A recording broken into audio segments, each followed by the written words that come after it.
Today we're going to talk about search strategies. The objectives are to cover as many search strategies as possible.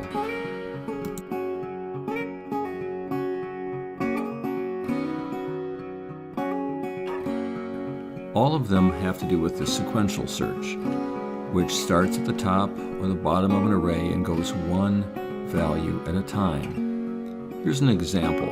This is a function that takes an array, looks for a target value, loops through the array one item at a time, and if it finds a match, sends that back.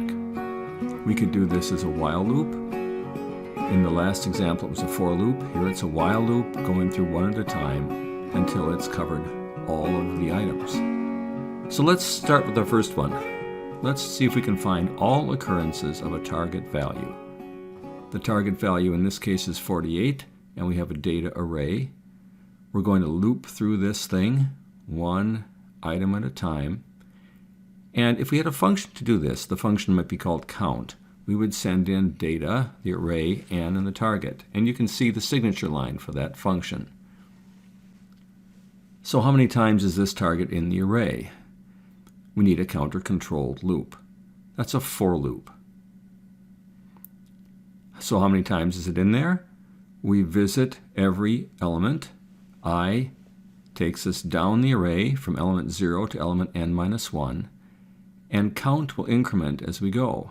In this case, 48 is in there 4 times. In the next case, the value 17 isn't in there at all. So the count that we finish with is 0. Now what if we want to find the first occurrence of an item in an array? Is the target in the list?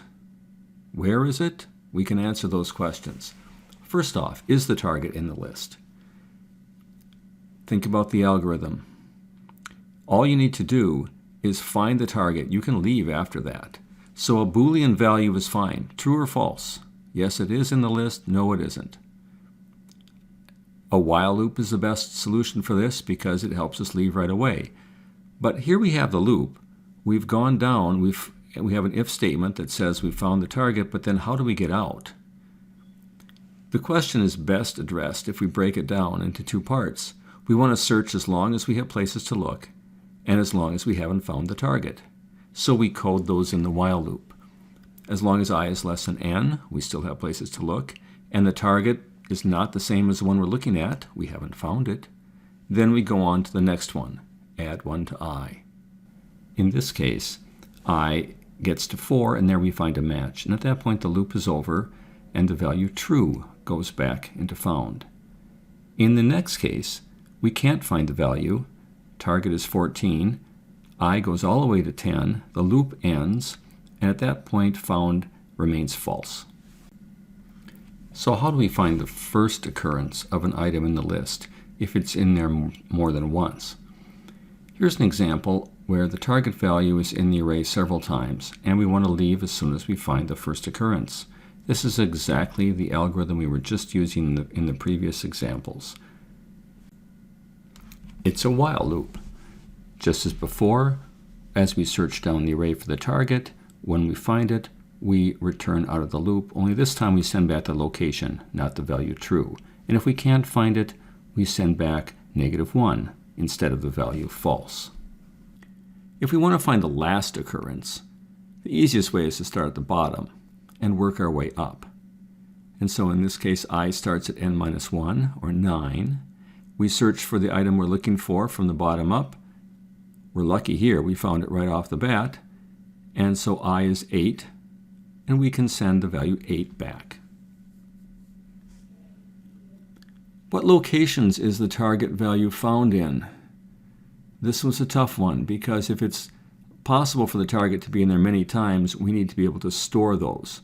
So we have another array called locate, the same size as the data array because the target could be there everywhere. And then we use a for loop to march down the structure, and every time we find a match, we record the index value in the locate array. We need another loop control variable for the locate array, that's called j. Whenever we find a match in the data array, the value of I, the index of the match, is stored in the locate array in location j. And so the first match of the target in the data array is at location 1, so we store 1 in the locate array. The second match is in location 3, we store 3 in the locate array. The third is in location 4, we store 4 in the locate array. And the last one is in location 8, and we store that in the locate array. J takes us to a different position each time. So you can see the locate array contains all of the locations where the target was found in the data array.